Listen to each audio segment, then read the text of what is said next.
Have you ever wondered what it feels like to be trapped, not by walls, but by someone's love? Picture yourself waking in a strange bed, the smell of antiseptic sharp in the air, your legs shattered, and a smiling face leaning over you saying, "I'm your biggest fan."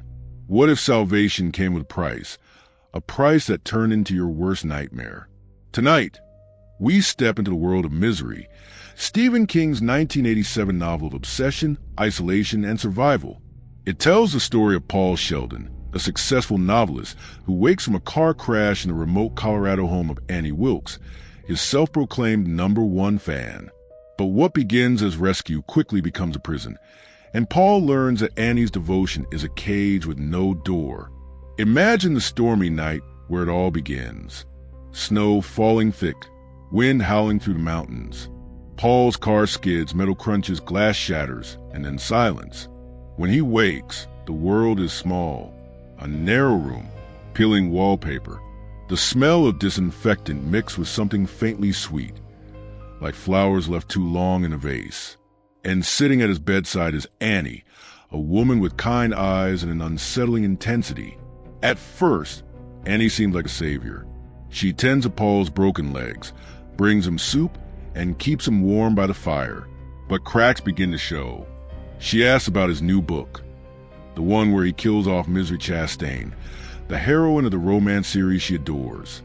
Her smile falters, her breathing changes, and then one night, she storms and screaming, holding the book, shaking with rage. Paul realizes too late. Annie doesn't plan to let him go until he brings Misery back to life. The tension builds slowly, unbearably. Annie locks Paul in his room. She forces him to burn the manuscript of his new novel, the work he was most proud of, page by page. The firelight flickers across her face as she watches, calm and satisfied, while Paul's dream turns to ash. Outside, the snow keeps falling. No one is coming. The house is silent, except for the creak of Annie's footsteps in the hall and the faint clink of pills in a bottle. Paul begins to understand. This is not rescue. This is captivity. Then comes a scene no reader ever forgets. When Paul tries to escape, Annie catches him. Her punishment is brutal. She hobbles him, smashing his ankles so he can never run. The crack of bone echoes like a gunshot.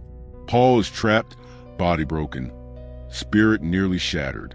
But inside him, something begins to harden. A will to survive. A will to outright Annie at her own game. Paul agrees to write a new Misery novel, one that brings her beloved character back from the dead. Each page he types is a battle, not just against Annie, but against despair. He hides pills, sharpens his mind, and waits for the right moment. When it comes, it's a blaze of violence and fire. Paul sets the manuscript aflame, luring Annie close, and then fights for his life with everything he has left. By the time it is over, Annie is dead, and Paul crawls into the snow, battered but alive. But survival doesn't mean freedom. Even after his rescue, Paul is haunted by Annie. He sees her face in strangers, hears her voice in empty rooms. He wonders if the part of himself that wrote Misery, the part that lived in that room, will ever really escape.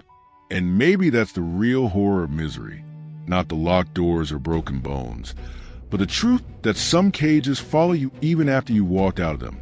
That trauma lives inside you, whispering long after the house is quiet. Close your eyes and imagine Paul sitting at his desk months later, staring at a blank page. The room is warm, safe, but in the silence, he hears the creak of a floorboard. He smells a faint trace of antiseptic. And for a moment, he feels Annie behind him, watching, waiting. Then he starts to type, because writing, like surviving, is the only way to keep going. Misery is more than a horror novel. It's a story about obsession, creativity, and the price of survival. It's about what happens when love becomes possession and kindness turns into control. And it asks a question that lingers long after the last page. When you finally escape the monster, what do you do with the part of yourself it left behind?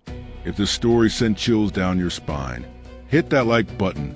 Share it with someone who loves Stephen King or psychological horror. And tell me in the comments, do you think Annie Wilkes was pure evil or just a broken soul who loved too much?